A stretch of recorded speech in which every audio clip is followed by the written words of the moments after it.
सृष्टिस्थित्यप्ययेहा नियतिदृशितमो बन्धमोक्षाश्च यस्मात् अस्य श्रीब्रह्मरुद्रप्रभृतिसुरनरद्वीषशत्रुवात्मकस्य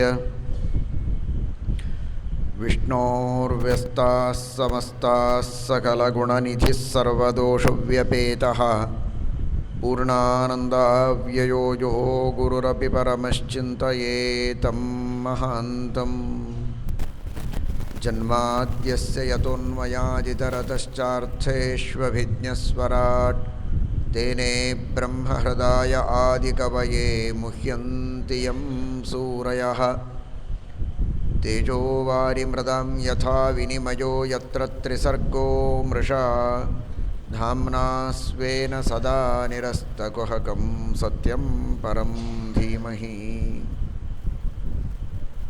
धर्मविज्ञानवैराग्यपरमैश्वर्यशालिनः आनन्दतीर्थभगवत्पादान् वन्दे निरन्तरम् भवति यदनुभावादेडमूकोऽपि वाग्मी जडमतिरपि जन्तुर्जायते प्राज्ञमौलिः सकलवचनचेतो देवता भारती सा मम वचसि निधत्तां सन्निधिं मानसे च यं प्रव्रजन्तमनुपेतमपेतकृत्यं द्वैपायनो विरहकातर आजुहाव पुत्रेति तन्मयतया तरवोऽपि नेदुस्तं सर्वभूतहृदयं मुनिमानतोऽस्मि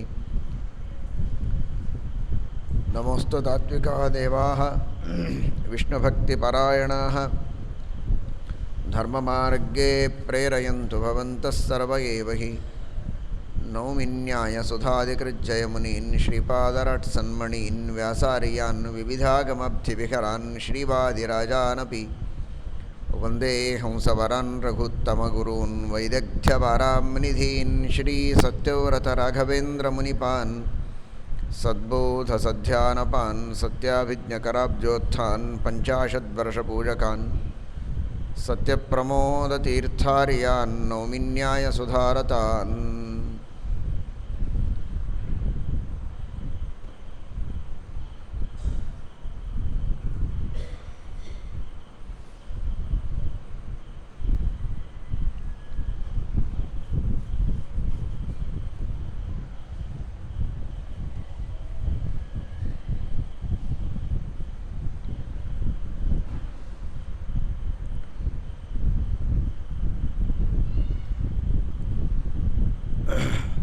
శ్రీకృష్ణ పరమాత్ముడు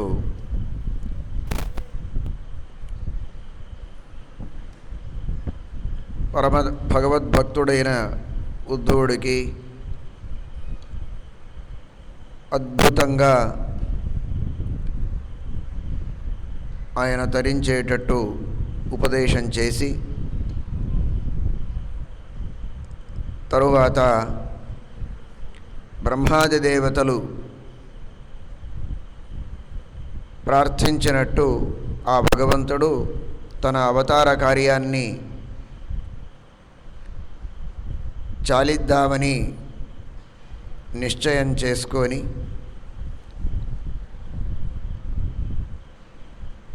తనే ఒక వేటగాడికి ప్రేరించి అతనికి శ్రీకృష్ణ పరమాత్ముడికి బాణప్రయోగం చేయాలి అని అనిపించేటట్టు చేశాడు. అంటే అతనికి కృష్ణ పరమాత్ముడు అని తెలియదు. ఆ శ్రీకృష్ణ పరమాత్ముడు తన ఒక కాలు మీద ఇంకొక కాలును పెట్టుకొని ఉన్నప్పుడు ఎర్రగా ఉన్న ఆ కృష్ణ పరమాత్మని అరికాలు అతనికి లేడిగా అనిపించింది. ఎంత బాగుంది ఈ లేడీ అని అనుకొని ఆయన శ్రీకృష్ణ పరమాత్ముడికి అంటే ఆ కృష్ణ పరమాత్మని అరికాలుకు తన బాణంతో కొట్టితే శ్రీకృష్ణ పరమాత్ముడు నిర్దోషుడు, అతనికి జన్మము లేదు మరణము లేదు, అనాది నిత్యుడు. అయినా ప్రజలకు భక్తులకు ప్రత్యక్షంగా ఆ భగవంతుడు కనిపించేటట్టు ఇప్పుడు ఉన్నాడు. ఇంక మీద తన సంకల్పానుసారంగా తను అదృశ్యుడు కావాలి అని నిర్ధారించుకొని ఒక కృత్రిమమైనటువంటి దేహాన్ని నిర్మించి అక్కడే వదిలేశాడు. ఆ భగవంతుని దేహం సచ్చిదానందమయమైనటువంటి దేహం. దానికి ఆది లేదు, అంతము లేదు.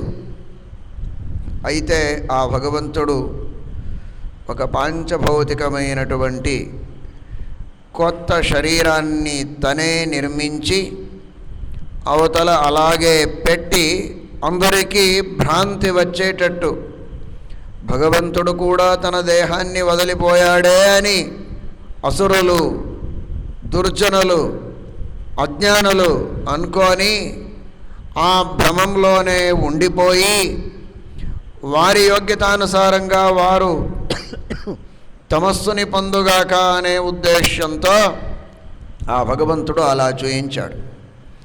ఎవరైతే సజ్జనులు, భగవద్భక్తులు, జ్ఞానులు, శాస్త్రజ్ఞులు వారు దాన్ని యథార్థంగా అర్థం చేసుకున్నారు. భగవంతుడు ఇది ఒక నాటకం చేసినాడంతే. ఒక నాటకమునందు జన్మించినట్టు మరణించినట్టు చూపిస్తారు. అక్కడ జన్మము ఉండదు, మరణము ఉండదు. అలాగే ఆ భగవంతునికి జన్మము మరణము సర్వథా లేదు. అయినా భగవంతుడు ఇలా చూయించినాడని జ్ఞానులు యథార్థంగా అర్థం చేసుకున్నారు. వారు తరించిపోయారు. ఎవరైతే అయోగ్యులు, అసురులు అలాంటి వారికి యథార్థ జ్ఞానం రానే రాకూడదు అనేదే భగవంతుని కోరిక. అందుచేత ఆ భగవంతుడు అలా చూయించినాడు అని మనం అనుకోవాలి. ఇలా ఆ భగవంతుడు ఎప్పుడైతే తన అవతార కార్యాన్ని ఉపసంహరించినాడో, చాలించినాడో, అప్పుడు ఆ భగవంతుని భార్యలైన రుక్మిణి, సత్యభామ వారు కూడా, రుక్మిణి కూడా అగ్ని ప్రవేశం చేసినది. రుక్మిణి దేహము కూడా సచ్చిదానందాత్మక దేహం, అనాది నిత్యమైనటువంటి దేహం. ఆవిడకి కూడా జన్మము మరణము లేదు. ఆ అగ్నిహోత్రమనందు ఆ రుక్మిణీదేవి కూడా తన దేహాన్ని అదృశ్యం చేసుకున్నది, అంతర్ధానం పొందినది. మరణించినది అని సర్వథా తెలుసుకోకూడదు. సత్యభామ కూడా అడవి యందు తన దేహాన్ని అంతర్ధానం చేసుకున్నది. మిగతా షణ్మహిషులు వారు కూడా అగ్నియందు వారి వారి దేహములను వదిలిపెట్టినారు. భగవంతుని ఆదేశానుసారంగా ఆ దారుక అనే సారథి వచ్చి వారికి అర్జునుడికి వచ్చి చెప్తాడు, మిగతా వారందరినీ తీసుకుపోయి వారిని రక్షించాలి అని. అయితే అర్జునుడికి వారిని తీసుకువెళ్ళేటప్పుడు ఆ అడవిలో ఉన్నవారు వచ్చి అర్జునుడితో యుద్ధం చేస్తే అర్జునుడికి వారితో పాటు యుద్ధం చేయడానికి చేత కాలేదు, అశక్తుడైపోయాడు. అటువంటి ధనుస్సే ఉంది, అటువంటి బాణములే ఉన్నాయి, అటువంటి రథమే ఉంది. అయినా ఆ అర్జునుడికి యుద్ధం చేయడానికి చేత కాలేదు. ఎందుచేత అంటే ఆ భగవంతుని సన్నిధానం ఈ భూమి యందు లేదు. ఎంతవరకు ఆ భగవంతుని సన్నిధానం ఈ భూమి యందు ఉంటుందో అంతవరకు అర్జునుడికి ఎప్పుడు కూడా పరాభవం రాదు అని శ్రీకృష్ణ పరమాత్ముడు ఇంద్రదేవుడికి ఒక మాట ఇచ్చి ఉంటాడు. ఎంతవరకు నేను ఉంటానో అంతవరకు నీ కొడుకుకి ఎటువంటి ఇబ్బంది రాదు, నేను చూసుకుంటాను అని భగవంతుడు ఎల్లప్పుడూ ఉన్నాడు. అయితే ఈ భూమి మీద అందరికీ కనిపించేటట్టు ఎంతవరకు ఉంటానో అంతవరకు అతనికి ఇబ్బందులు రావు అని ఆ భగవంతుని మాటకు అభిప్రాయం. అలా అంటే ఆ భగవంతుడు తన స్వాతంత్ర్యాన్ని చూయిస్తాడు. ఇలా నేను అందరినీ కూడా రక్షించేవాడిని, నా అనుగ్రహం ఉంటేనే వారు చేయగలుగుతారు, లేకపోతే లేదు. ఇది అర్జునుడికి మాత్రమే సంబంధించిన మాట కాదు. ఎవరే ఏదే పని చేయడానికి వారికి శక్తి రావాలి అంటే ఆ భగవంతుని అనుగ్రహం వలన రావాలి. తేన వినా తృణమపి న చలతి. ఆ భగవంతుని అనుగ్రహం లేనిదే ఒక గడ్డి కూడా అక్కడ స్పందించదు. అటువంటి సామర్థ్యం ఆ భగవంతునిది అనేదాన్ని ఈ యొక్క ప్రసంగంతో మనకు చూయిస్తాడు. ఇలా ఆ భగవంతుడు ఒక రూపంతో ఈ భూమిలోనే ఆ భగవంతుడు ఎవరైతే భక్తితో శ్రీకృష్ణ మంత్రము యొక్క జపం చేస్తారో వారికి అనుగ్రహం చేయడానికి, సంతాన భాగ్యం మొదలైనటువంటి భాగ్యములను కలిగించడానికి ఆ భగవంతుడు ఒక రూపంతో ఈ భూమిలోనే ఉండిపోయాడు. ఎవరు జపిస్తారో వారికి అనుగ్రహించడానికి అదృశ్యుడై వచ్చి అనుగ్రహించిపోతాడంతే, కనిపించడు. ఇంకొక రూపంతో సూర్యమండలంలో ఉన్నాడు ఆ భగవంతుడు. ఆ సూర్యమండలమునందుండి ఆ భగవంతుడు అందరికీ వెలుతురని ఇస్తాడు, ఈ వృష్టిని చేయిస్తాడు. ఇలాంటి అనుగ్రహం చేయడానికి సూర్యమండలంలో కూడా ఆ భగవంతుని సన్నిధానం ఉంది. తర్వాత చేయమని చెప్పు.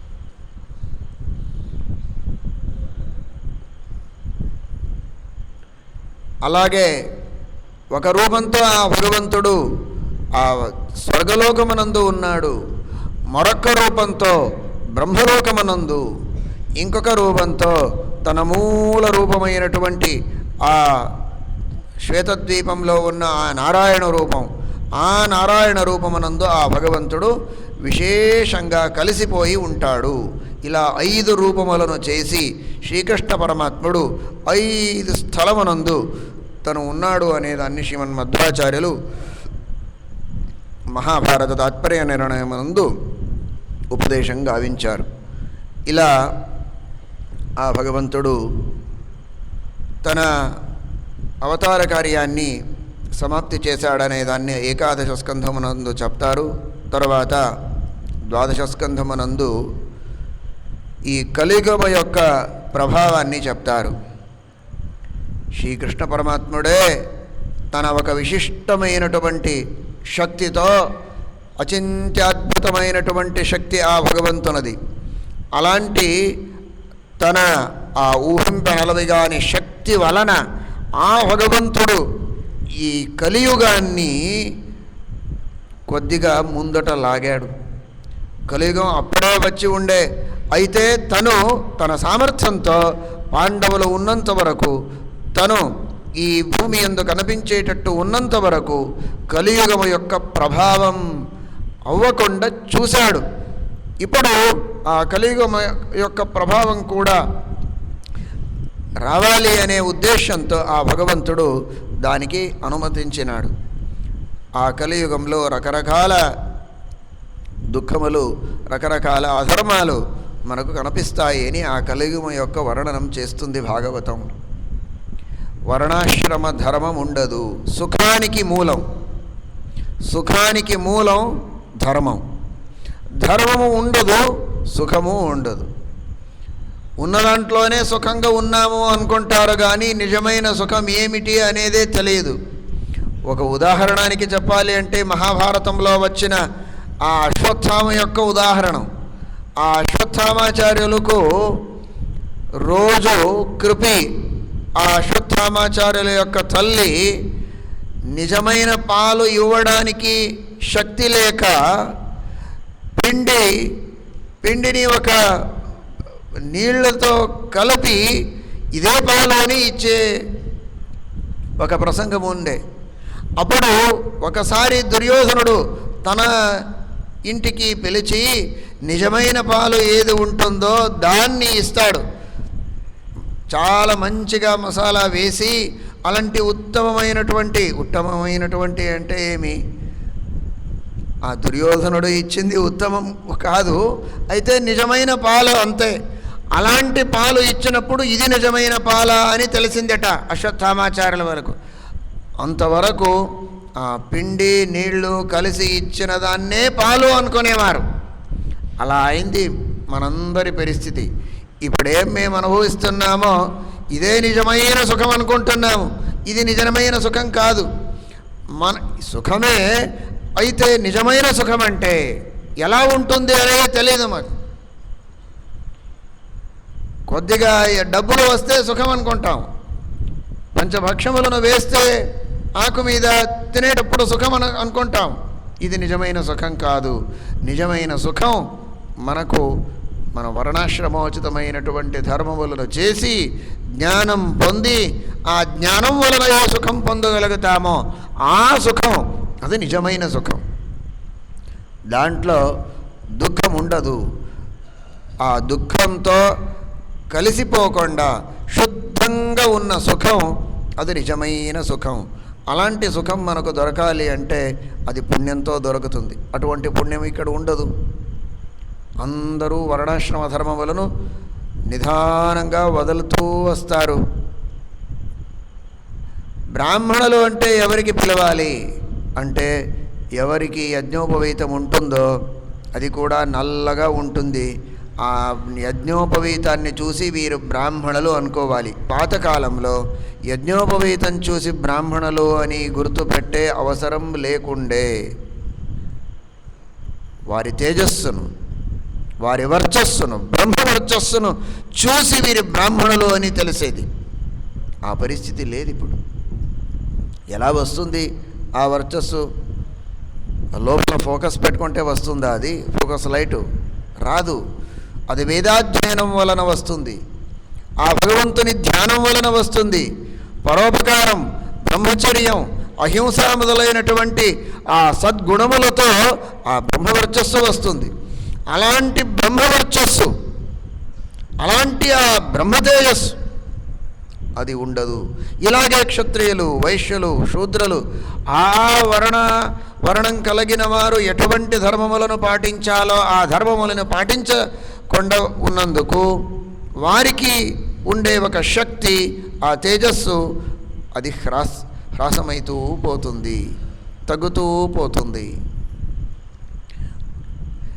ఏదే ఇప్పుడు మంచిగా ఇంత పెద్ద పెద్ద చెట్టును మనం చూస్తున్నామంటే ఇంకా పుణ్యం ఉంది అని అర్థం. నది ప్రవహిస్తుంది, గోదావరి ప్రవహిస్తూ ఉంది, గాలి వీస్తూ ఉంది, గంగా ప్రవహిస్తూ ఉంది అంటే పుణ్యవంతులు ఉన్నారు అని అర్థం. అదేదో ఒక ప్రాకృతికమైనటువంటి న్యాచురల్ ఫోర్స్తో అవుతుంది అనుకోకండి. న్యాచురల్ ఫోర్స్ ఉంది, అయినా దానికి ఈ పుణ్య పాపములు, జీవులు చేసే పుణ్య పాపములు కారణులుగా ఉన్నాయి.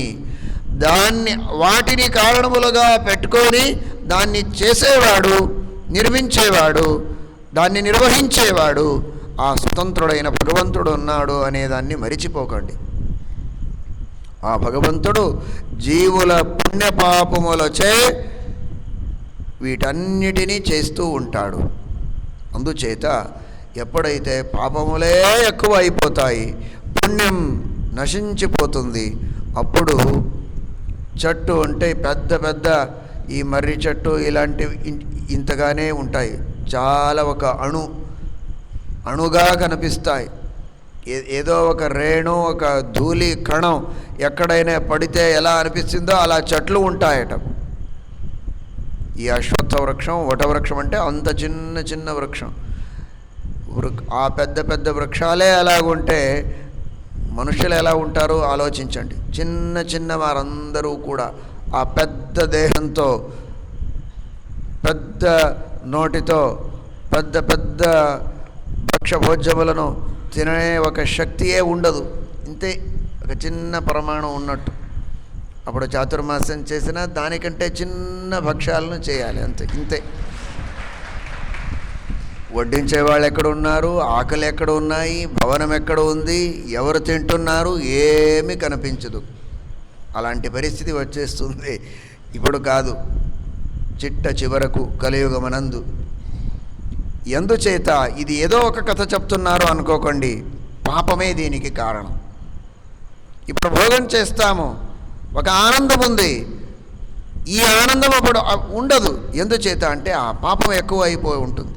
అందుచేత అలాంటి పరిస్థితి వచ్చినప్పుడు మహానుభావుడు, సర్వశక్తుడు, స్వతంత్రుడు ఆ భగవంతుడు కల్కి రూపం తీసుకొని శంబల అనే ఒక గ్రామం, విష్ణుయశ అనే ఒక ఉత్తముడైన బ్రాహ్మణుడు, పరమ భగవద్భక్తుడు, అలాంటి ఆ సద్ధర్మం కలిగిన మంచి జ్ఞాని అయిన ఆ విష్ణుయశ అనే ఒక బ్రాహ్మణుడి యొక్క గ్రహమునందు అవతరిస్తాడు.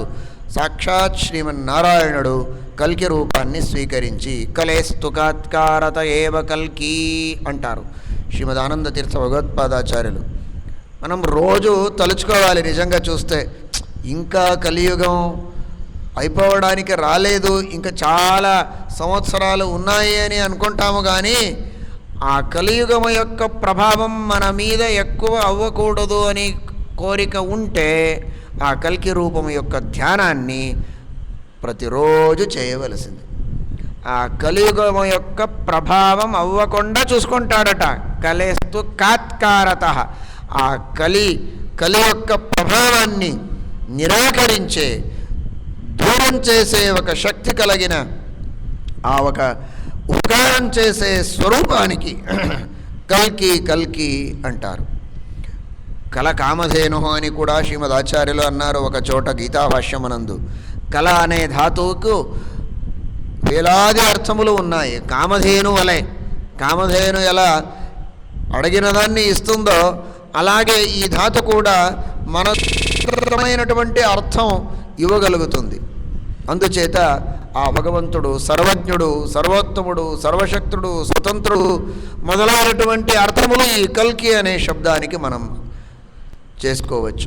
అలాంటి ఆ కల్కి రూపి అయిన ఆ భగవంతుడు అవతరించి అందరినీ కూడా, దుష్టులను, ఎవరైతే దుష్టులు, అయోగ్యులు, దుర్మార్గులు, ధర్మం మొదలైన వారు, వర్ణాశ్రమోచితమైనటువంటి ధర్మం చేసే వాళ్లకు కూడా ఇబ్బంది పెట్టేవారు, అలాంటి వారు ఎవరెవరు ఉన్నారో వారందరినీ ఒక గుర్రం మీద కూర్చొని తన ఖడ్గముతో అందరినీ సంహరిస్తూ పోతాడు.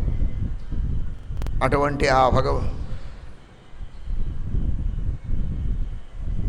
ఆ భగవంతుని యొక్క విచిత్రమైనటువంటి శక్తి, అత్యద్భుతమైనటువంటి మాహాత్మ్యం, మహోపకారం. భగవంతుడు అందరినీ సంహరిస్తాడు అనేది క్రౌర్యము కాదు, అది మహా ఉపకారం. అది అధార్మికులు, దుర్మార్గులు అలాగే ఉండిపోతే మన పరిస్థితి ఏమిటి? అందరినీ చంపేసి ఆ భగవంతుడు తర్వాత ఉత్తమమైనటువంటి ఆ కృతయుగము యొక్క ప్రారంభం చేస్తాడు. శంతను, ఆ శంతనుడి యొక్క సహోదరుడు దేవాపి అని, అంటే పాండవుల తండ్రి పాండురాజ. పాండు, ధృతరాష్ట్రుడు వీరిద్దరి తండ్రి అంటే విచిత్ర వీర్యుడు. ఆయన తండ్రి శంతను. ఆ శంతను యొక్క సహోదరుడు దేవాపి. ఆ దేవాపికి రాజ్యాన్ని ఇవ్వకుండా అతన్ని తపస్సు చేయడానికి పంపించి, తపస్సు చేసి విశిష్టమైనటువంటి సామర్థ్యం, ధార్మిక రాజ్యం నడిపించే ఒక విశిష్టమైనటువంటి సామర్థ్యాన్ని ఆ దేవాపికి ఆ భగవంతుడు ఇచ్చి ఉన్నాడు. ఎవరికి ఎటువంటి సామర్థ్యాన్ని ఇవ్వాలి అనే అపేక్ష ఉంటుందో పరమాత్మునికి, వారిచే అటువంటి సాధనములను చేయిస్తాడు. ఆ దేవాపి వలన కృతయుగాన్ని మొదలుపెట్టాలి అనే అపేక్ష ఉన్నందుకు ఆ దేవాపికి ద్వాపరయుగం మొత్తం కలియుగం సాధనం చేసి సామర్థ్యం పొంది సిద్ధుడై తర్వాత ఆయన రాజు అవుతాడు. లక్ష సంవత్సరాల పాటు ఆయన తపస్సు చేసి పుణ్యం పొంది, జ్ఞానం పొంది, తపస్సును సంగ్రహించుకొని తరువాత ఆయన రాజు అయ్యాడు. అలా రాజులు కారు ఈ కలియుగమునందు. అందువలన ఈ దుఃఖం, ఈ దుర్భిక్ష మనకు వస్తుంది. ఇంత తపస్సు చేసి ఆయన దేవాపి తర్వాత రాజ్యాన్ని నిర్వహిస్తాడు. కృతయుగము యందు ప్రారంభమునందు, తర్వాత అంతటా సత్యము, శౌచము, తపస్సు, దయా నిండిపోతుంది. ఎక్కడ చూసినా అక్కడ ధర్మం, సత్యము, తపస్సు కనిపిస్తుంది. అలాంటి శ్రేష్టమైనటువంటి యుగం అది కృతయుగం, అది మొదలవుతుంది అనేదాన్ని చెప్తారు. ఇటువంటి ఈ కలియుగమనందు ఈ కలియుగం యొక్క ప్రభావం మన మీద అవ్వకూడదు.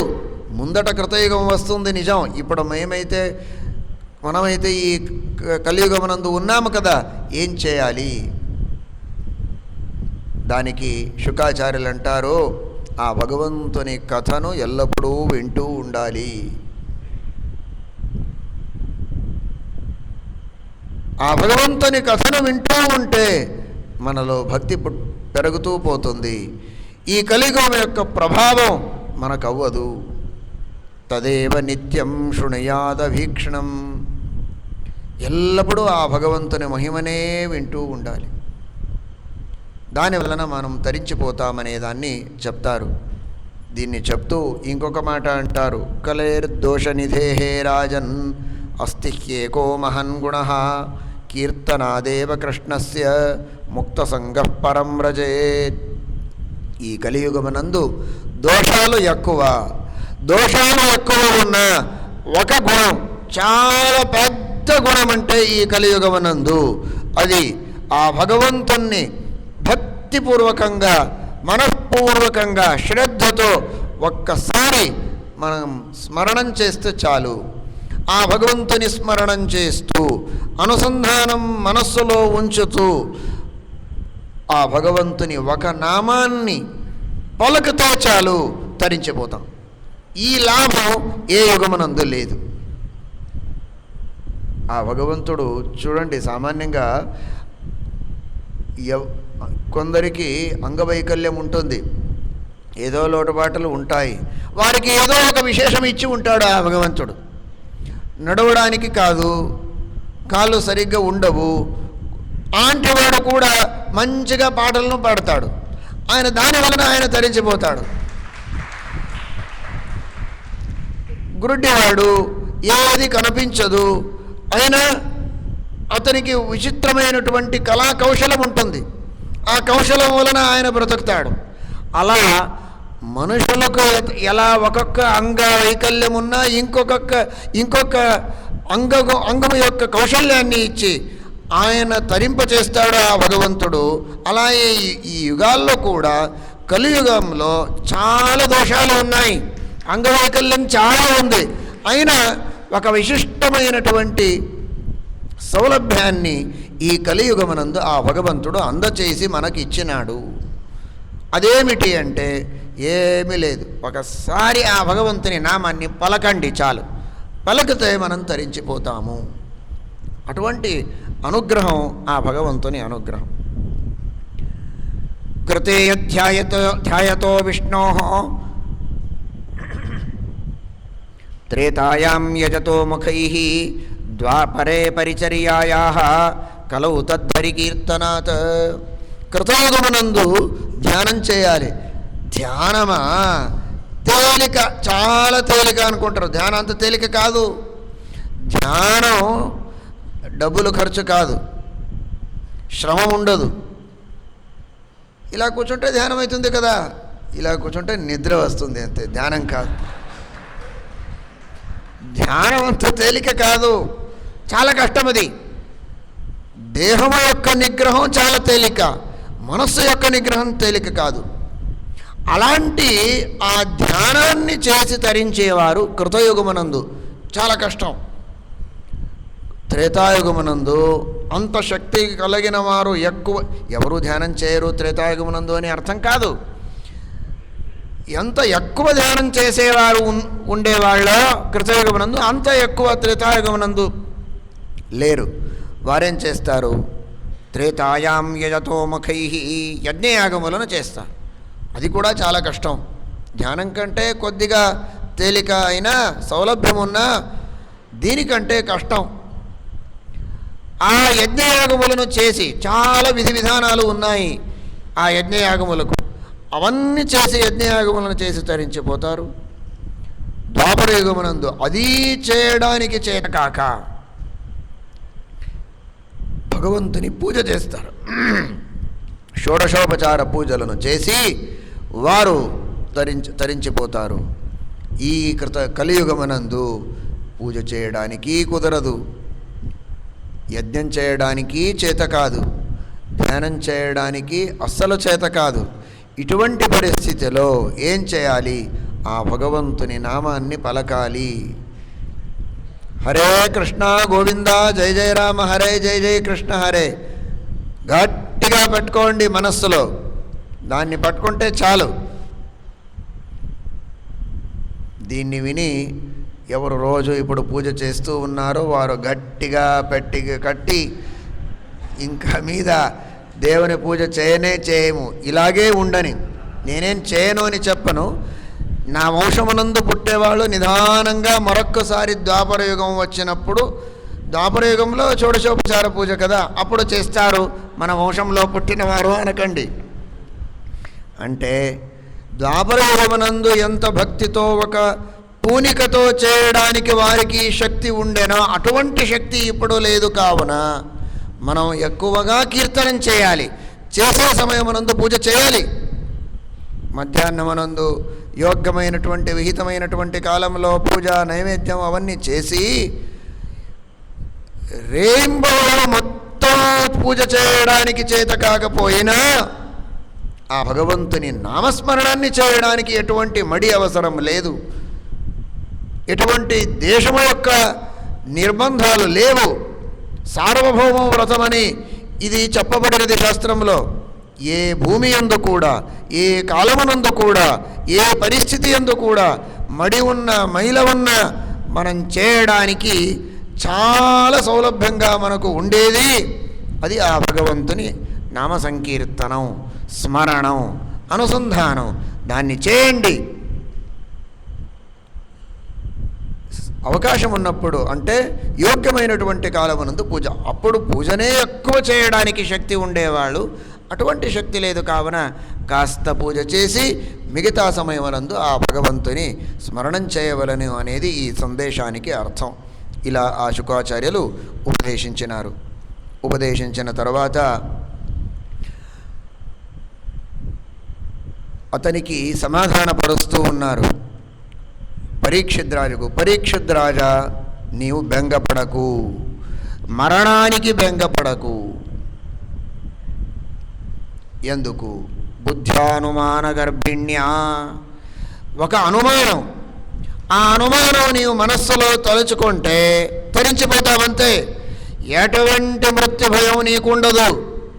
మృత్యు రాని, జన్మము రాని, ఎవరే రాని ఆనందంతో ఉంటావు. నీకేమి కాదు. అటువంటి అనుమానం ఏమిటి? మహానుభావులు విజయధ్వజ తీర్థులు అక్కడ వ్యాఖ్యానిస్తారు. దాని యొక్క వివరణం మహానుభావులైన సత్యధర్మతీర్థ శ్రీపాదులు మనకు ఉపదేశంగా ఇస్తారు. అటు అనుమానం ఎలా చేసుకోవాలి అంటే, ఆత్మ స్వస్వేతర వృత్తిత్వ అనాక్రాంత నిత్యనిష్టాధికరణం మేయత్వాత్ ఆత్మవత్. దేహ స్వస్వేతర వృత్తిత్వ అనాక్రాంత నిత్యనిష్టాధికరణం మేయత్వాత్ ఘటవత్. ఇవి రెండు అనుమానాలు. అంటే మీరు అనొచ్చు, ఇదేమి ఈ అనుమానం తీసుకొని మేమేం చేయాలి అని. అలాగనకండి. ఇదే మన జీవితం యొక్క రహస్యం. జీవితం యొక్క రహస్యం కాదు, ఈ సంసారం నుండి మనం తరించిపోవడానికి చేసే సాధనము యొక్క రహస్యం. శ్రీమద్ ఆచార్యులు చాలా సౌలభ్యంతో దీన్ని చెప్పినారు అనువ్యాఖ్యానమునందు. మమ స్వామి హరిర్నిత్యం సర్వస్య పతిరేవచ. దాన్నే ఈ అనుమానమునందు వివరిస్తారంతే. ఆత్మ అంటే ఈ జీవాత్ముడు, భగవంతుడు స్వస్వేతర వృత్తిత్వ అనాక్రాంతుడు. స్వ అంటే జీవాత్ముడు, స్వేతర అంటే ఈ జడమైన ప్రపంచము. ఆ భగవంతుడు అంతటా నిండి నిబిడీకృతుడైన ఆ భగవంతునికి ఏ ఒక పదార్థము యొక్క అక్కర్లేదు. ఇది చాలా ఆశ్చర్యం. ఈ వాచ్ ఇక్కడ ఉంది అంటే ఎక్కడ ఉంది? టేబుల్ మీద ఉంది. టేబుల్ లేదంటే కింద పడిపోతుంది. భగవంతుడు ఎక్కడ ఉన్నాడు? ఆయన కూడా టేబుల్ మీద ఉన్నాడు. టేబుల్ తీస్తే కింద పడిపోడు. ఇది విశేషం. మనం కూర్చున్నాం పీఠం మీద, చాలా మంచిగా మీకు కనిపిస్తూ ఉంది. ఎవరైనా వచ్చి కోపంతో కింద ఉన్న పీఠాన్ని లాగేస్తే పడిపోతాం. నా యందు ఆ భగవంతుడు కూడా ఉన్నాడు, ఆయన పడిపోడు, ఆయన అలాగే ఉంటాడు. ఇది స్వస్వేతర వృత్తిత్వ అనాక్రాంత అనే దానికి సత్యధర్మతీర్థులు అర్థం చేసేది. అంతటా ఉన్న ఆ భగవంతుడు ఏ ఒక పదార్థము యొక్క అక్కరలేనివాడు, అలాంటి వాడు ఆ భగవంతుడు. అటువంటి భగవంతునికి మనందరికీ కూడా ఒక ఘనిష్టమైనటువంటి సంబంధం ఉంది. ఆ సంబంధం ఏమిటి అంటే, ఆయన ఎల్లప్పుడూ స్వామి, మేము ఎల్లప్పుడూ కూడా అందరం ఆ భగవంతునికి దాసులమే. దీనికి నిష్ఠ అంటారు, సంబంధం. ఆ భగవంతుడు స్వామి, మనం దాసలం. ఎందుచేత మేయత్వాత్, పరిమిత శక్తిత్వాత్. మన యందు శక్తి ఎక్కువ లేదు. శక్తి ఉంటే ఎందుకు మనం వేరే ఎవరిని అపేక్షించము కదా. వేరే వాళ్ళ అపేక్ష మనకు ఉంది అంటే మనకు శక్తి లేదు అని అర్థం. ఇంతమంది కూర్చున్నారు, మీరందరికీ వినిపించేటట్టు శక్తిని నేను కలిగి ఉంటే ఈ మైక్ అవక్కర్లేదు నాకు. అంత గట్టిగా చెప్పడానికి శక్తి లేదని మైక్ పెట్టుకున్నాం. మైక్ పెట్టినా శక్తి లేదు, మధ్య మధ్యలో ఇబ్బంది అవుతుంది, సరి చేసుకొని చెప్తూ ఉన్నాను. మైకే లేదంటే ఎలా చెప్తాం? దేవునికి ఈ సమస్య లేదు. ఆ భగవంతునికి మైక్ లేనిదే ఆ భగవంతుడు చెప్పగలుగుతాడు. ఏ పదార్థము లేకున్నా ఆ భగవంతుడు ఆ కార్యములను చేయడానికి సమర్థుడు. అందుచేత ఆ భగవంతునికి స్వస్వేతర వృత్తిత్వ అనాక్రాంతుడు అంటారు. అలాంటి ఆ భగవంతుని అధీనమై మనం ఉన్నాము కావున, ఆ భగవంతుడు స్వతంత్రుడు కావున, ఆ భగవంతుని ఇచ్చ ఎలా ఉందో అలా అవుతుంది. ఆ భగవంతుడు ఎప్పుడు కూడా మనకు అహితం చేయడు. అస్మదిష్టైక కార్యాయ పూర్ణాయ హరయే నమః. శ్రీమద్ ఆచార్యులు అంటారు, ఎప్పుడు ఆ భగవంతుడు మనకు ఏది హితం ఏది ఇష్టం దాన్నే చేస్తాడు అనే ఒక నమ్మకం. ఎందుచేత ఆయన స్వామి, నేను దాసుడిని. దాసుడైన నన్ను ఆ భగవంతుడు అలాగే వదిలేస్తాడా? లేదు, నన్ను బాగా చూసుకుంటాడు, చూసుకుంటూ వచ్చాడు, చూసుకుంటాడు కూడా అనే ఒక నమ్మకంతో ఉంటే, తక్షకుడు రాని ఎవడైనా రాని, ఆ తక్షకుడు వచ్చి ఏం చేస్తాడు? కాట వేసిపోతాడు. పోనీ మరణిస్తావు కదా. మరణిస్తాను అంటే ఏమి?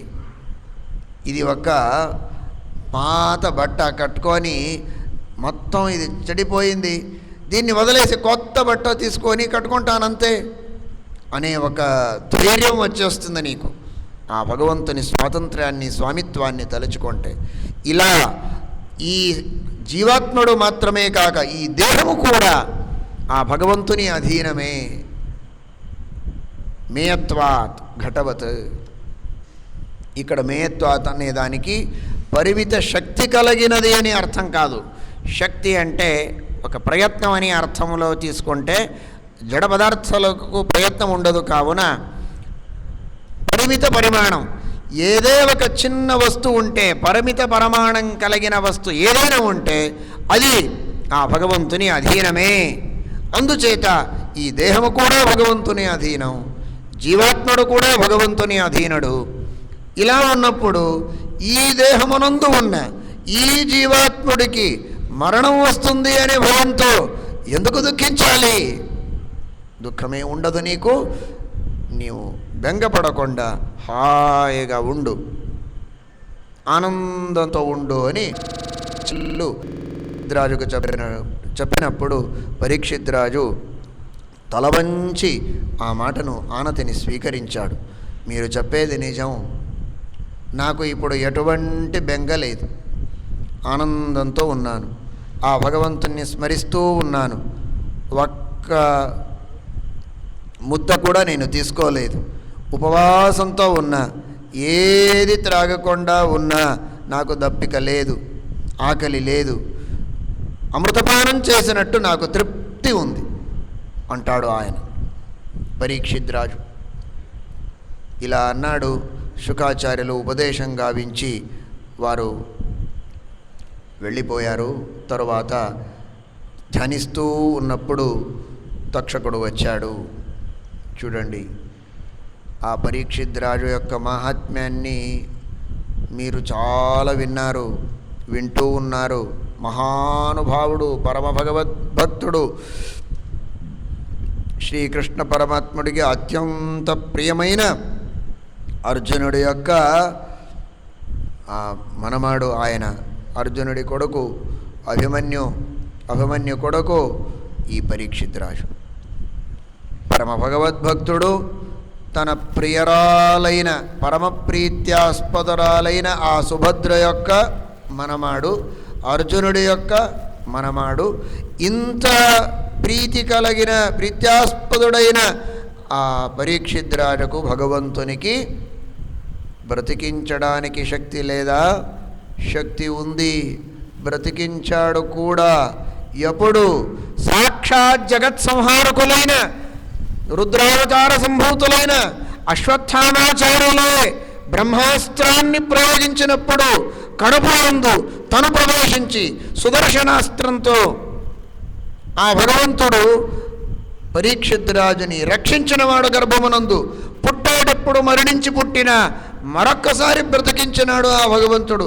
అటువంటి భగవంతునికి ఇంకొకసారి అతన్ని బ్రతికించడానికి చేతకాలేదా? అవశ్యంగా ఆ భగవంతునికి సామర్థ్యం ఉంది, శక్తి ఉంది. అయితే అది భగవంతుని సంకల్పం. బ్రాహ్మణుల శాపము యొక్క గొప్పతనం ఎలా ఉంటుంది, ఆ అనివార్యత ఎలా ఉంటుంది అనేదాన్ని చూయించడం ఆ భగవంతుని సంకల్పం. ఆ పరీక్షిత్ రాజు యొక్క సాధనం అయిపోవడానికి వచ్చింది అనేది ఇంకొకటి ఉద్దేశ్యం. చరమ శరీరమునందు ఉన్నాడు ఆయన. ఆయన సాధనం ఎంత చేసేది ఉందో అది చేసి అయిపోయింది ఈ శరీరమునందు. అందుచేత భగవంతుడు ఏమి చేయలేదు. ఇప్పుడు అతన్ని ఆ బ్రాహ్మణుడి యొక్క అంటే మనం సందేశం ఎలా తెలుసుకోవాలి అంటే, పంచమస్కంధమునందు ఒక మాట విన్నాము కదా, అది ఇక్కడ ప్రత్యక్షంగా తెలుస్తుంది. నాహం విశంకే సురరాజ వజ్రాత్ నత్ర్యక్షశూలాత్ నయమస్య దండాత్ నాగ్నిర్క సోమానల విత్తపాస్త్రాత్ శంకే భృశం బ్రహ్మకులావమానాత్. సరిగ్గా దానికి ఉదాహరణ అంటే ఇది అనిపిస్తుంది, అంతే కదా. త్ర్యక్షశూలాత్ అశ్వత్థామాచార్యుల అస్త్రం. అశ్వత్థామాచార్యులు ప్రయోగించిన అస్త్రముచే ఏమి కాలేదు. ఒక చిన్న బ్రహ్మచారి అయిన శృంగి ఆయన ఇచ్చిన శాపం ఇతన్ని చంపడానికి కారణమైపోయింది. ఇటువంటి విచిత్రమైనటువంటి సంకల్పం భగవంతునిది. ఆ తక్షకుడు వస్తూ ఉన్నాడు. తక్షకుడు వచ్చేటప్పుడు కాశ్యప అనే ఒక బ్రాహ్మణుడు మధ్యలో కలిసినాడు. ఎందుకు వెళుతున్నావయ్యా అన్నాడు. అదేదో తక్షకుడు అంటాట, ఆయన వస్తాడు, ఆయన కాట వేస్తాడు, అప్పుడు నేను బ్రతికించాలి, నా యందు ఆ విషపరిహారం చేసే విద్య ఉంది, అందుచేత నేను వస్తున్నానన్నప్పుడు, ఓ తక్షకుడు అంటాడు, నీవే కలిసావా, నాకు చాలా మంచిది, నీకేం కావాలి? నాకేం కావాలి? ఆ రాజు యొక్క ఉపకారం చేయాలి, మన దేశానికి ఆయన రాజు కదా, అందుచేత నేను వస్తున్నాను. ఏదో ఆయన సంతోషంతో సంభావన ఇస్తాడు, తీసుకొని పోతాను, నా వంశం తరించిపోతుంది అన్నాడు. నీకు ఆయన ఎంత ఇవ్వచ్చు అని నీకు అనిపిస్తుంది? దానికంటే రెట్టింపుగా నేనే ఇస్తాను, తీసుకోపో వాపస్ అన్నాడు.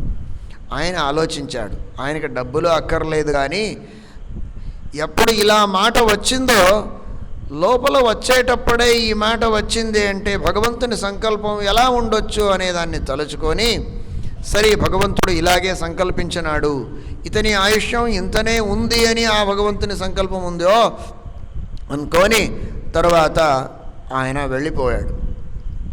పరీక్ష కూడా చేశాడట ఆయన. నీలో నిజంగా విషయపరిహారం చేసే విద్య ఉంది అని ఒక చెట్టుకు తను కాటు వేస్తే ఆ చెట్టు మొత్తానికే దగ్ధమైపోయింది. ఆ చెట్టు మీద ఒక పురుషుడు కూడా కూర్చున్నాడు, ఆయన కూడా కాలిపోయాడు. తరువాత ఇతడు మంత్రములతో అభిమంత్రించిన ఆ నీటిని దాని మీద ప్రోక్షణం చేస్తే చెట్టు మీద కూర్చున్న ఒక పురుషుడు, అతని చేతిలో ఉన్న గొడ్డలి, ఇవన్నీ కూడా మళ్ళీ బ్రతికిపోయినాయి, కొత్తగా పుట్టినాయి. చాలా ఆశ్చర్యమైంది. అలాగైతే ఈయన నిజంగా బ్రతికిస్తాడు అని నమ్మకం వచ్చి డబ్బులను ఇచ్చి పంపించాడు. భగవంతుని సంకల్పం ఎలా ఉంటుంది చూడండి. ఋషులందరూ ఉన్నారు. ఒక్కొక్క ఋషులు మహాతపస్సులో బ్రతికించే సమర్థం కలిగిన వారు. భగవంతుడు తన సమర్థుడు, అయినా చేయలేదు. ఇక్కడ చూడండి ఎంత విచిత్రం ఆ భగవంతుని సంకల్పం. పరమాత్మని ఆజ్ఞానుసారంగా చేస్తారు అనేదానికి అశ్వత్థామాచార్యులు ఎవరైతే బ్రహ్మాస్త్రాన్ని ప్రయోగించి ఇతన్ని చంపడానికి ప్రయత్నం చేసినారో ఆ అశ్వత్థామాచార్యులే మరొక్క రూపంతో, శుకాచార్యుల రూపంతో, వారు కూడా రుద్రావతారలే, ఇతనికి ఇటువంటి మహాశ్రీమద్భాగవత సంహితని ఉపదేశం గావించి తరింపచేస్తున్నారు. ఇది ఎటువంటి విచిత్రమైనటువంటి సన్నివేశం. ఎందుచేత అంటే ఆ వేదవ్యాసుల ఒక విశిష్టమైనటువంటి సాన్నిధ్యమునందు ఉపదేశం పొంది, వారి అనుగ్రహం వలన ఆ జ్ఞానాన్ని పొంది, వారి మార్గదర్శనానుసారంగా శుకాచార్యులు ఉన్నారు కావున ఇతన్ని తరింపచేశారు. అశ్వత్థామాచార్యులు ఆ దుర్యోధనుడి యొక్క సంపర్కం పెట్టుకొని ఆయన చెప్పిన సూచనానుసారంగా వారు వచ్చినందుకు ఆ దుర్యోధనుడి యొక్క సహవాసం, అసురావేశం తదనుసారంగా వారు ఇతన్ని చంపడానికి ప్రయత్నం చేశారు. అంటే మనిషి ఒక్కడే ఉన్నా అతనికి ఎవరి సంపర్కం ఉంటుందో, సహవాసం ఉంటుందో అటువంటి భావనలు వస్తాయి. అలా ఆ శుకాచార్యులు ఉపదేశించిన ఆ మహానుభావుడు పరీక్షిద్రాజు తను ఉన్నాడు. తక్షకుడు వచ్చి ఇతన్ని ఒక ఫలంలో వచ్చాడు. ఆ పండు యందు వచ్చి చిన్న పురుగుగా వచ్చి పెద్దగా పెరిగిపోయి కాటవేశాడు. కాలిపోయాడు. పరీక్షిద్రాజు భస్మమైపోయింది, దగ్ధమైపోయింది. అందరూ చుట్టూ ఉన్నారు, ఋషులు, మునులు, మహానుభావులు, జ్ఞానులు. అతనికి ఉత్తమమైనటువంటి సద్గతి గాని అని భగవంతునికి ప్రార్థించినారు. ఒక్కొక్క ఋషుల నామస్మరణం చాలు తరించిపోవడానికి. అందరూ ఋషులు అక్కడే ఉన్నారు, మునులు ఉన్నారు, శుకాచార్యులు ఉన్నారు, మహానుభావులు. ఇటువంటి మహానుభావుల సన్నిధానమునందు, భగవంతుని సన్నిధానమునందు తను తన దేహాన్ని వదులుతాడంటే అతని యోగ్యత ఎంత పెద్దది. భేజే ఖగేంద్రధ్వజ పాదమూలం. ఆయన ఎక్కడ వెళ్ళినాడంటే నేరుగా ఆ భగవంతుని పాదార విందముల దగ్గర వెళ్ళినాడు. మోక్షం అందరికీ బ్రహ్మదేవునితో పాటు అవుతుంది. ఆ బ్రహ్మదేవునితో పాటు మోక్షమైనా అంతవరకు ఎక్కడైనా ఉండి ప్రతీక్ష చేయాలి కదా, వేచి ఉండాలి కదా. దానికి ఒక్కొక్కడికి ఒక్కొక్క స్థానం ఉంటుంది. ఈ పరీక్షిద్రాజు ఆ భగవంతుణ్ణి అంతటా నిండి నిబిడీకృతుడైన ఆ భగవంతుని ఉపాసన చేసే శక్తి కలగనుగావాడు కావున ఇతనికి ఒక విశిష్టమైనటువంటి యోగ్యత ఏమిటి అంటే అతనికి ఆ వైకుంఠమునందు అముక్త స్థానమునందు ఉండి వేచి ఉండే ఒక విలువ ఇచ్చినాడు ఆ భగవంతుడు. ఎవరు అలా చేయరో వారికి రకరకాల వేరే వేరే లోకాల్లో, సత్యలోకము కానీ మహర్లోకం, జనలోకం, చాలా విస్తారంగా ద్వితీయ స్కంధమునందు మీరు విన్నారు ఆ విషయాన్ని. ఇతనికి ఆ విశిష్టమైనటువంటి యోగ్యత ఉన్నందు వలన వైకుంఠమునందు అముక్త స్థానమునందు ఆ భగవంతుని పాదార విందముల దగ్గర కూర్చొని ఆ భగవంతుణ్ణి విశేషంగా ఉపాసిస్తూ మోక్షానికి ప్రతీక్ష చేస్తూ ఉండే ఒక అవసరాన్ని భగవంతుడు కల్పించినాడు అని చెప్తారు. తరువాత జనమేజయుడికి చాలా కోపం వచ్చేసింది. ఇలా నా తండ్రిని ఇతడు చంపేశాడు తక్షకుడు, అలాగైతే ఈ సర్ప కులాన్నే నేను నశింపచేస్తానని సర్పయాగాన్ని చేయడానికి మొదలుపెట్టాడు. సర్పయాగాన్ని చేయడానికి మొదలు పెడితే సర్పములు వస్తూ ఉన్నాయి, పడిపోతూ ఉన్నాయి, అగ్నిహోత్రమనందు కాలిపోతున్నాయి. తక్షకుడే రాలేదే, ఏం చేయాలి? ఋషులు జ్ఞాన దృష్టితో చూశారు. తక్షకుడు వచ్చేది చాలా కష్టం. ఎందుచేత అంటే ఆ తక్షకుడు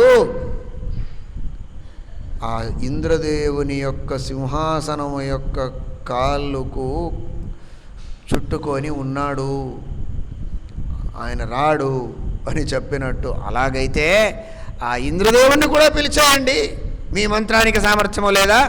ఇంద్రుడు రాని, తక్షకుడు రాని, ఇద్దరూ చేరి దీంట్లో పడిపోని అని చెప్తే, అలాగే వారు మంత్రంతో ప్రార్థించి ఆహుతిని ఇవ్వడానికి వెళితే ఆ ఇంద్రదేవుని సింహాసనం కూడా కదిలిపోయింది. ఇంద్రదేవుడు కూడా ఆ తక్షకుడితో పాటు వచ్చే ప్రసంగం వచ్చేసింది. తరువాత బృహస్పత్యాచార్యులు వచ్చి ఇతనికి సమాధానపరుస్తారు. అలా చేయకు, నీవు ఏవి చేసినా ఆ ఇంద్రుణ్ణి సంహరించడానికి నీకు చేత కాదు. ఆయన అమరుడు, అమృతం త్రాగినవాడు. అమర్త్యాహ అమృతాంధస, అమృతం తిన్నవాళ్లకు ఎప్పుడైనా మరణం ఉంటుందా? నీవు ప్రయత్నించకు, నీకు కీర్తిని ఇవ్వాలని అలా చూయించాడంతే ఆయన. ఎందుచేత అంటే ఆ ఇంద్రుడి యొక్క కొడుకే అర్జునుడు, అర్జునుడి మనవడు నీ తండ్రి. అందుచేత నీ మీద తన వంశమునందు పుట్టినవాడు నీవు కావున నీ మీద విశేషమైన అభిమానం పెట్టి నీకు కీర్తిని ఇవ్వాలి అనేదానికి ఇలా చూయించాడు తప్ప అతనికి శక్తి లేదనుకోకు. మహానుభావుడు ఇంద్రదేవుడు, ఇలా చేయకూడదు. వారి వారి ఆయుష్యం ఎలా ఉంటుందో అలా వారు జన్మిస్తారు, మరణిస్తారు, నడుస్తూ ఉంటుంది. జన్మవరణ చక్రం ఇది. అందరినీ చంపేది ఇది యోగ్యమైనటువంటి ధర్మము కాదు అని చెప్పినప్పుడు ఆయనకు కూడా వివేకోదయం అయింది. దాన్ని ఆపేశాడు. తర్వాత యోగ్యమైనటువంటి ఔర్ధదేహికాది క్రమములను చేసి ఆయన రాజ్యాన్ని బాగా నడిపించాడు అనేదాన్ని చెప్తారు. తరువాత శౌనకాది మహర్షులు ఈ కథను విని సూతాచార్యులకు వారి వంశము యొక్క మూలపురుషులైన మార్కాండేయుల కథను చెప్పడానికి విన్నవించుకుంటారు. ఆ మార్కాండేయ మహర్షులు మహాతపస్సులు. వారు చేసే తపస్సు అంటే ఏమి? భాగవతం చెప్తూ ఉంది, తపస్వాధ్యాయ సంయమై. తపస్సు, స్వాధ్యాయము, ఎల్లప్పుడూ పాఠ ప్రవచనములు, వేదాధ్యయనములు, పెద్దవారి సేవ, దేవతల సేవ, గురువుల సేవ, వచ్చిన అతిథి అభ్యాగతుల సేవ, ఇదే వారు చేసిన తపస్సు. మార్కాండేయులు చాలా విశేషంగా తపస్సు చేశారు. దీర్ఘాయుస్సును పొందారు. అంటే కండ్లు మూసి ఒక పద్మాసనంలో కూర్చొని చెట్టు కింద నదీ తీరమునందు ఎవరితోటి మాట్లాడకుండా, ఎవరికి ఏ ఆతిథ్యం ఆదరం చేయకుండా, వచ్చినా చూడకుండా తపస్సు చేశారు అనుకోకండి. వచ్చిన వాళ్ళకు ఆదరం చేస్తూ ఆతిథ్యం, మా భాగవతం చెప్తుంది, ఆదరాతిథ్యములను చేస్తూ పితృదేవతలకు, దేవతలకు, అతిథి అభ్యాగతులకు, గురువులకు సేవ చేసి పాఠం చెప్పి పాఠం నేర్చుకొని ఈ వీటినే చాలా శ్రద్ధతో భక్తితో చేసినందుకు అది తపస్సు అయిపోయింది. అంతే, ఎల్లప్పుడూ నామస్మరణం చేశారు, అదే తపస్సు అయిపోయింది. ఇలా తపస్సు చేసి దీర్ఘాయుస్సును పొందినారు. ఇంతేకాక పద్మపురాణం చెప్పేటట్టు అందరినీ నమస్కరించేవారట. పెద్దవాళ్ళు ఎవరే వచ్చినా తల వంచి పాదాభివందనం చేసేది వారికి మొదటి పాఠం వారి తండ్రి నేర్పించింది. ఆ నమస్కారం వలన దీర్ఘాయుష్మాన్ భవ, దీర్ఘాయుష్మాన్ భవ అని అందరూ ఆశీస్సులను ఇచ్చి వారికి దీర్ఘాయుస్సు వచ్చిపోయింది. అలాంటి దీర్ఘాయుస్సును కలిగిన వారు మహానుభావులు మార్కాండేయ మహర్షులు. ఒకనాడు వారు ఇలా తపస్సు చేస్తూ చేస్తూ చేస్తూ 6 మన్వంతరాలు గడిచిపోయినాయి. స్వయంభువ, స్వారోష, ఉత్తమ, తాపస, రైవత, చాక్షుష అనబడేటటువంటి 6 మన్వంతరాలు గడిచిపోయిన తర్వాత 7వ మన్వంతరం వైవస్వత మన్వంతరం వచ్చినప్పుడు ఇంద్రదేవునికి చాలా భయం వేసింది. ఆ పురంధరుడు ఈ వైవస్వత మన్వంతరమనందు ఇంద్రుడు, ఆ పురంధరుడికి భయం వచ్చింది. ఈయన 6 మన్వంతరాలైనా ఈయన తపస్సు ఆపలేదు, ఇంకా తపస్సు చేస్తూ ఉన్నాడే, నాగతి ఏమిటి, నా ఇంద్ర పదవినే ఈయన తీసుకుంటాడో ఏమో, ఇటువంటి తపస్సును చేస్తే ఇతనికి ఏమైనా చేయాలి అంటే వారికి కీర్తి ఇవ్వాలి అని ఇలా చేస్తారు దేవతలు. చూడడానికి అలా ఏదో బెంగపడినట్టు, వారికి బెంగలేదు. వారు ఏ ఇబ్బంది పెట్టినా వీరు బెంగపడకుండా తపస్సు చేస్తారు, ఆ ఆకర్షణలకు లోను కాకుండా తపస్సు చేస్తారు. అది వీరి యొక్క గొప్పతనం అని చూయించి వారికి కీర్తిని కటాక్షించడానికి ఇలా చేస్తారనుకోవాలి అంటారు. తర్వాత అప్సరా స్త్రీలను పంపిస్తారు, గంధర్వులను పంపిస్తారు, మన్మథుడిని పంపిస్తాడు. వారందరూ కూడా అప్సరా స్త్రీలు నటనం చేస్తారు. ఆ పుంజకస్థలి అనే ఒక అప్సర చాలా ఎక్కువగా విశేషంగా వీరిని ఆకర్షించాలి అని ప్రయత్నించినా అందరూ విఫలమైపోతారు, ఏ ఫలితం రాదు. తరువాత వారందరూ వెళ్ళిపోయిన తర్వాత వీరి తపస్సుకు చాలా ప్రసన్నుడై నరనారాయణ రూపములతో భగవంతుడు వచ్చి ఆ నరరూపమునందు భగవంతుని ఆవేశం, నారాయణుడు సాక్షాత్ భగవంతుని అవతారం, వారిద్దరూ వచ్చి దర్శనం గావించి అనుగ్రహిస్తారు. ఇతనికి వరం అడగడానికి చెప్తారు, ఇటువంటి తపస్సు చేశావురా, నీకేమి వరం కావాలి? వీరంటారు, వరం నాకు లభించింది కదా, నేను ఇవ్వలేదే, మీరు వచ్చి దర్శనమిచ్చారు కదా, ఇదే వరం అంటారు. ఇంకేమి వరం? ఆ భగవంతుని దర్శనం లభించే ఇదే ఒక పెద్ద వరం, దాని కొరకే అందరూ వేచి ఉంటారు. కోట్ల కోట్ల జన్మాల వరకు వేచి ఉండి ఆ భగవంతుని దర్శనం పొందగలుగుతారో లేదో, అటువంటిది నాకు ఇప్పుడు లభించింది అంటే ఇదే వరం, నాకు వేరే వరము అవసరం లేదు, అంత అక్కర్లేదు. ఇలాగే మనం ఉండాలి భగవంతుని ముందట అని చూపిస్తారు. తరువాత ఇలాగే వీరు తపస్సు చేస్తూ ఉన్నప్పుడు వారికి మనస్సులో ఒక కోరిక, ఆ నరనారాయణ రూపుడైన ఆ భగవంతునికి అంటారు, మీ దర్శనం కలిగింది, నీ సామర్థ్యం చూడాలి అనే అపేక్ష ఉంది, అంతే. ఎలా నీవు ప్రళయం నీవు చేసే సృష్టిని చూస్తూ ఉన్నాను, దాదాపు స్థితిని చూస్తూ ఉన్నాను, ప్రళయాన్ని చూడలేదు, ఎలా ప్రళయం చేస్తావు? ఇది చాలా విచిత్రమైనటువంటి ప్రశ్న ఇది. ఎందుచేత అంటే ప్రళయాన్ని ఎలా, నా మరణం అయినప్పుడు ఎలా ఉంటాను అనేదాన్ని చూడాలంటే చూడగలుగుతారా ఎవరైనా? అసాధ్యం. ప్రళయకాలంలో ఎవరు ఉండరు, ఆ ప్రళయాన్ని చూడాలి అంటే ఎలా? దేవునికి అది కూడా అసాధ్యం కాదు. ఆ భగవంతుడు దాన్ని కూడా చూయిస్తాడు. ఉన్న చోటనే ఉన్నది ఉన్నట్టే అంతటా నీళ్లు వచ్చేస్తాయి, చాలా పెద్ద గాలి వీస్తూ ఉంటుంది, నీళ్లు పైకి వచ్చేస్తాయి, ఎక్కడ ఏమీ కనిపించదు, నీళ్ళే నీళ్ళు. ప్రళయకాలం వీరికి చూయిస్తున్నాడు భగవంతుడు. చాలా క్రూరమైనటువంటి ఆ నీళ్ళలో చేపలు, తిమింగిలాలు, మొసళలు కనిపిస్తూ ఉన్నాయి. అటువంటి విచిత్రమైనటువంటి ఆ దృశ్యం భయపడిపోయారు.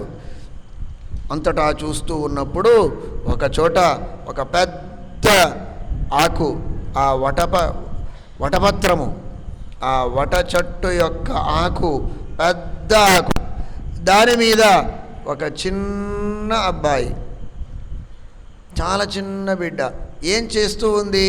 ఆ అబ్బాయి ఏం చేస్తున్నాడు అంటే తన కాలు యొక్క బొటన వేలుని నాకుతూ ఉన్నాడు నోటిలో పెట్టుకొని.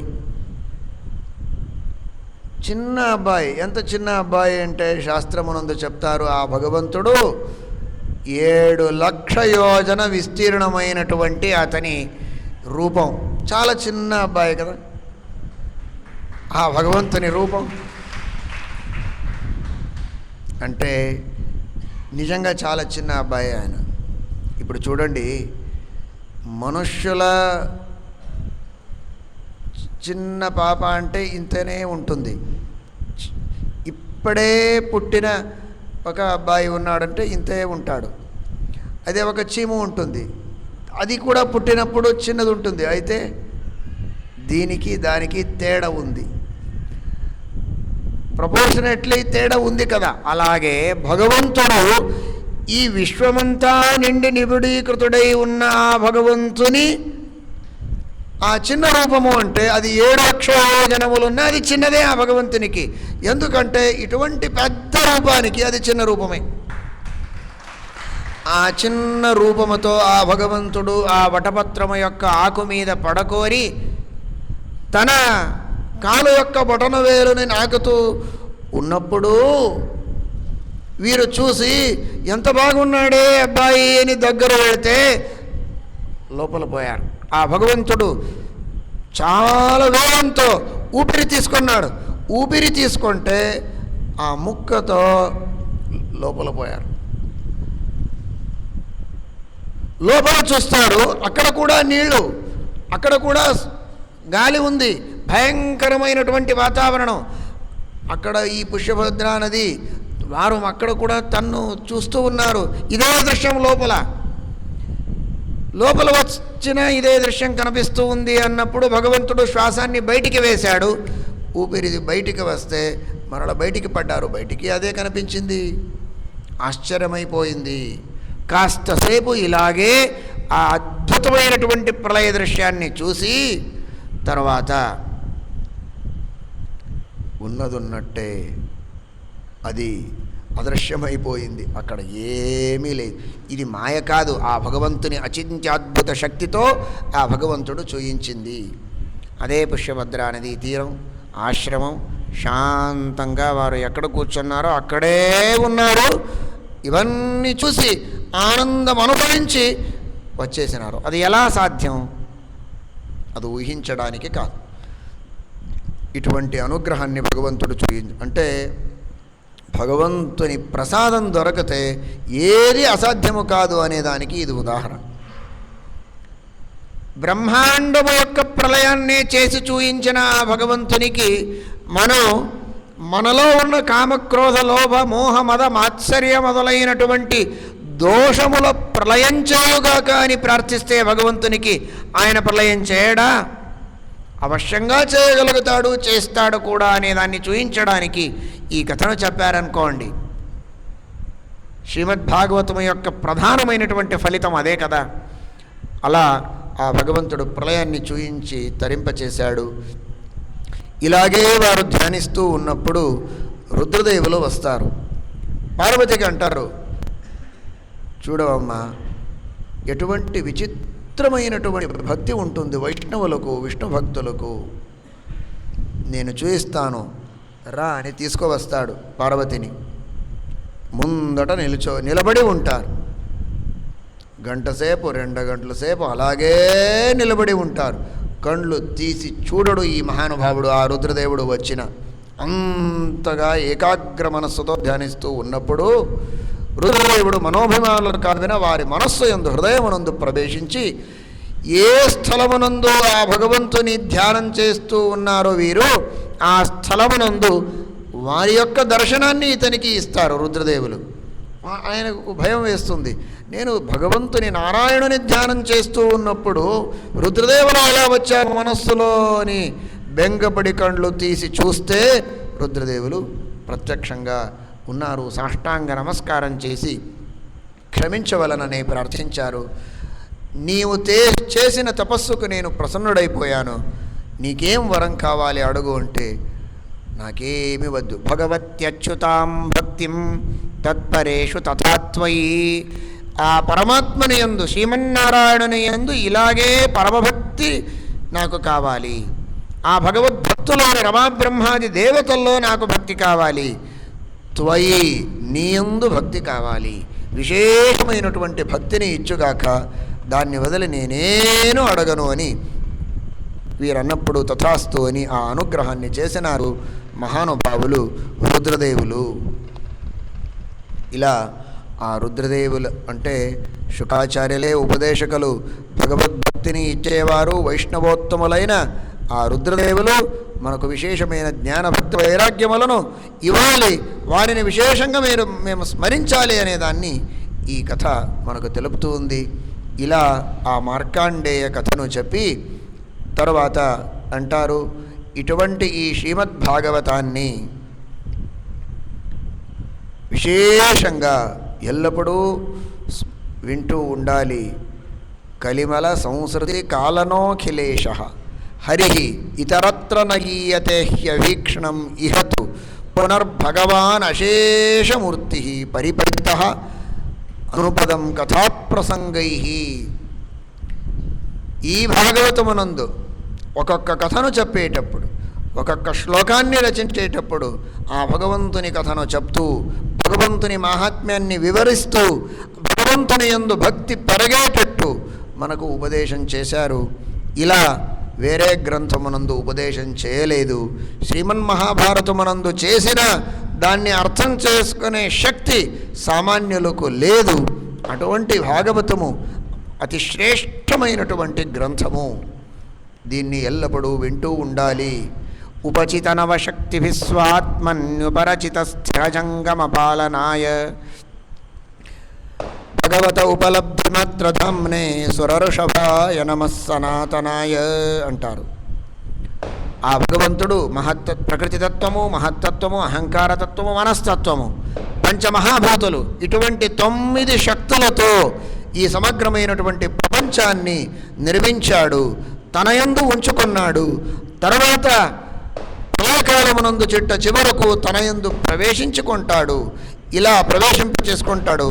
ఇటువంటి ఆ భగవంతుని మహాత్మ్యాన్ని తెలుపుతూ భగవత ఉపలబ్ధి మాత్రధామ్నే జ్ఞానానంద స్వరూపుడైన ఆ భగవంతుడు దేవోత్తముడు, అతనికి అనంతానంత పాదాభివందనములు అని చెప్తారు సూతాచార్యులు.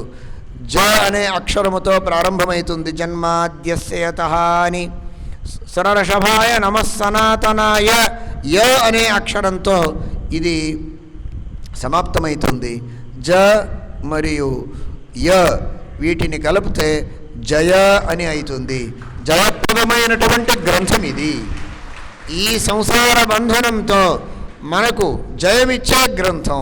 ఆ భగవంతుడు సంసార బంధనాన్నే పెకలించి వేసి మనకి ముక్తిని ఇస్తాడు అనేదాన్ని ఈ జయ అనే శబ్దం మనకు తెలుపుతుంది అంటారు. తరువాత ఆ భగవంతునికి మనం ఏం ప్రార్థించాలి అనేదాన్ని కూడా చెప్తారు. ఆ భగవంతుని మహాత్మ్యాన్ని చెప్తారు. మొదటిగా యం బ్రహ్మా వరుణేంద్ర రుద్రమరుతః స్తున్వంతి దివ్యైస్తవైః వేదైః సాంగపదక్రమోపనిషదైర్ధ్యాయంతి యం సామగాః ధ్యానావస్థిత తద్గతేన మనసా పశ్యంతి యం యోగినః యస్యాంతం న విదుఃసురాసురగణాః దేవాయ తస్మై నమః. అనంత వేదములొచ్చే, అనంత శాస్త్రములొచ్చే ఆ భగవంతుణ్ణి స్తుతించిన, ఎంత కొనయాడిన, పొగడిన బ్రహ్మాది దేవతలు కూడా ఆ భగవంతుని స్తుతిని చేసి సమాప్తం చేశారు అని కాదు. ఆ భగవంతుని మహాత్మ్యం ఇంకా ఉంటుంది, మిగిలిపోతుంది. వారు అశక్తులైపోతారు ఆ భగవంతుని స్తోత్రం గావించడానికి. అటువంటి మహాత్మ్యం కలిగినవాడు ఆ భగవంతుడు. అతని మహాత్మ్యం చెప్పి తీరుస్తాము అనే దానికి ఎవరికి సామర్థ్యం ఉంది?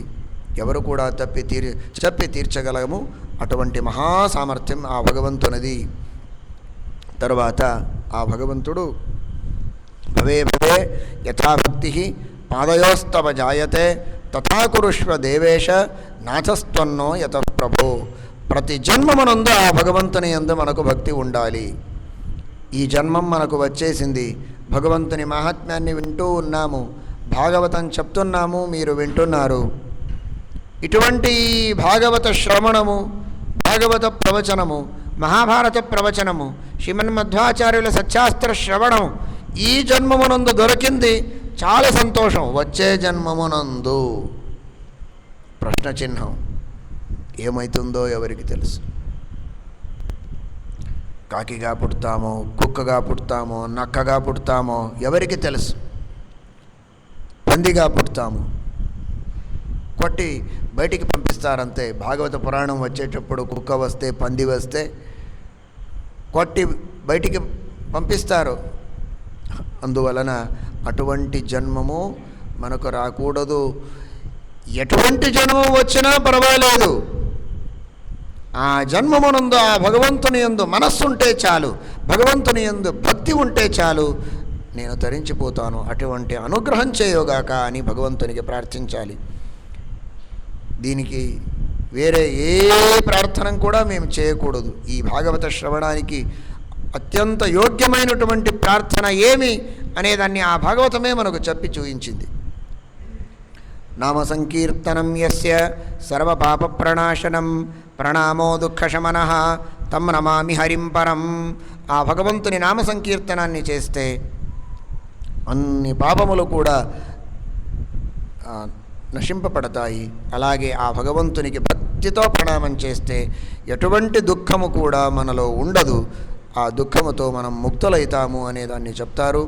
ఇటువంటి ఈ శ్రీమద్భాగవతం యొక్క శ్రవణం చాలా పుణ్యప్రదము, ఆ భగవంతుని అనుగ్రహప్రదము అని చెప్తారు. ఈ భాగవతము యొక్క ప్రవచనాన్ని ఈ చాతుర్మాస్యమునందు మన శక్తి అనుసారంగా, మా బుద్ధి అనుసారంగా మనం చెప్పినాము.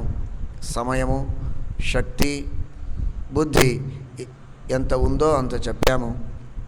నిజంగా ఆ భాగవతము యొక్క వ్యాఖ్యానం, ప్రవచనం చేయాలి అంటే మహానుభావులు, మహామహాజ్ఞానులు వారు చేయగలుగుతారు. మా వంటి సామాన్యులకు చెప్పే యోగ్యత లేదు. అయినా నవపతంత్యాత్మసమం పతత్రిణ అని చెప్పినట్టు పెద్దవాళ్ళు, మహానుభావులు, విజయధ్వజ తీర్థులు, సత్యధర్మ తీర్థులు, యాదవార్యులు, ఇంకా చాలామంది వ్యాఖ్యానకారులు ఉన్నారు. అటువంటి ఆ వ్యాఖ్యానకారులు చూయించిన ప్రధానంగా శ్రీమన్ ఆనందతీర్థ భగవత్పాదాచార్యులు భాగవత తాత్పర్యాన్ని రచించి మమ్మల్ని ధరింపచేశారు. వారి మార్గదర్శనానుసారంగా మన గురువులు మనకు చెప్పినట్టు ఎంత సాధ్యమో అంత చెప్పే ప్రయత్నం చేశాము. దీంట్లో దోషాలు ఏమైనా ఉంటే అవి మావి, ఏవి గుణాలున్నాయో అవి మా గురువుల గారివి అని చెప్తూ వారి పాదార విందములనందు ఈ శ్రీమద్భాగవతం యొక్క ప్రవచనంతో వచ్చిన ఈ పుణ్యాన్ని సమర్పిస్తూ ఉన్నాము. వారి ద్వారా వారిలో అంతర్యామి అయిన శ్రీమద్ భారతీయ రమణ ముఖ్య ప్రాణాంతర్గత శ్రీ మూలరామ దిగ్విజయరామ వేదవ్యాసదేవుల పాదార విందమునందు సమర్పిస్తూ ఉన్నాము. మీరు కూడా దీన్ని ఆ గురుద్వారా భగవంతునిలో సమర్పించండి. నాహంకర్త హరిఃకర్త తత్పూజ కర్మచాఖిలం తథాపి మత్కృతా పూజ తత్ప్రసాదేన నాన్యథా తద్భక్తిస్తత్ఫలం మహ్యం తత్ప్రసాదః పునః పునః కర్మన్యాసో హరావేవం విష్ణోస్తృప్తికరः సదా. ఇదం జ్ఞానం హరేః పూజ హరేరేవోదితం సదా హర్యధీనంచ సర్వత్రేత్యేవం న్యాసో హరౌ స్మృతః. శ్రీకృష్ణార్పణమస్తు.